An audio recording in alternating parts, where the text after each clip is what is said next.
Hello friends, இன்றைக்கி நம்ம கிச்சனில் அடை பிரதமன் எப்படி செய்கிறதுன்னு பார்க்கலாம். வாங்க கிச்சனுக்கு போகலாம்.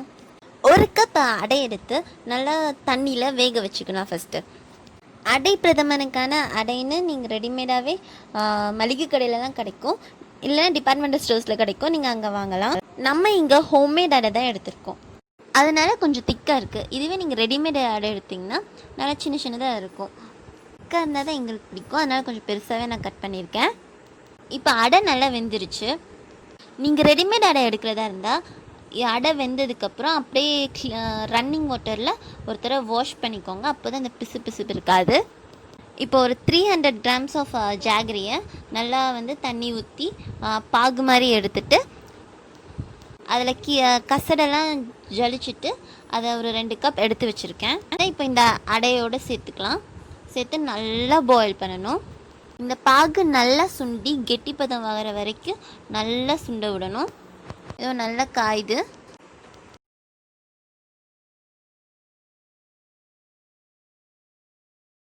இப்போ நல்லா பாகு கெட்டியாயிடுச்சு. நீங்களே பாருங்கள் எவ்வளோ கெட்டியாகிருக்குன்னு. இனி நம்ம தேங்காய் பால் இருக்குல்ல, அது 2வது பால் எடுத்து வச்சுருக்கத 1 கப் இதோடு சேர்த்து நல்லா கிண்டி விட்டுக்கலாம். 2வது பாலுன்றனால கொஞ்சம் தின்னாக தான் இருக்கும். நீங்கள் ஃபஸ்ட்டு பால் அதுவும் 1 கப் எடுத்து வச்சுக்கணும். இப்போ இதை நல்லா மிக்ஸ் பண்ணி இதுவும் நல்லா சுண்டி வர வரைக்கும் நல்லா கம்ப்ளீட்டாக குக் பண்ணிக்கலாம்.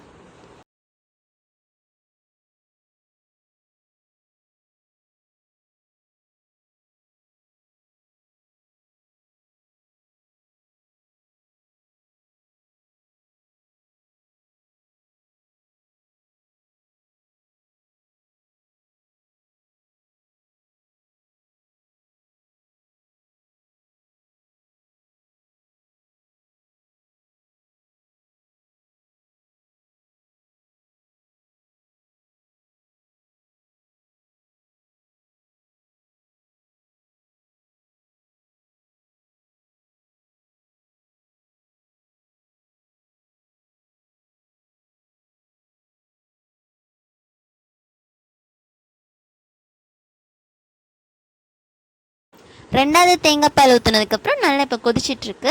இதை அப்படியே நல்லா சுண்டுற வரைக்கும், பாயசம் உங்களுக்கு எந்த கன்சிஸ்டன்சி வரைக்கும் வேணுமோ அந்தளவு நல்லா சுண்டுற வரைக்கும் நம்ம இது பண்ணிக்கலாம்.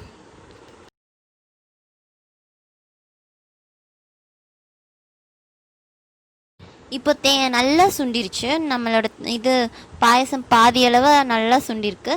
இனி நம்ம ஃபஸ்ட்டு எடுத்து வச்ச தேங்காய் பால் 1 கப்பை ஊற்றிக்கலாம்.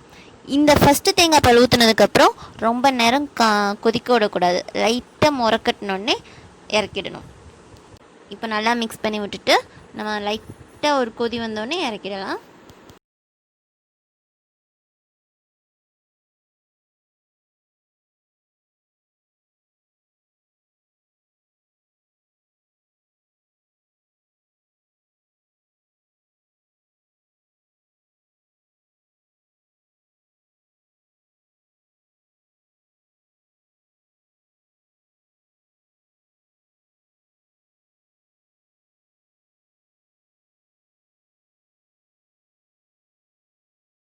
இந்த ஸ்டேஜில் நம்ம ஸ்டவ்வை ஆஃப் பண்ணி வச்சிடலாம். நம்மளோட அடை பிரதமன் ரெடி ஆயிடுச்சு. இப்போது நம்ம நெய்யில் கொஞ்சோண்டு திராட்சையை மட்டும் நல்லா ரோஸ்ட் பண்ணி அடை பிரதமனில் போட்டு சர்வ் பண்ணிடலாம். அவ்வளோதான், நெய்யில் நல்லா நம்ம திராட்சையை ரோஸ்ட் பண்ணிக்கிறோம்.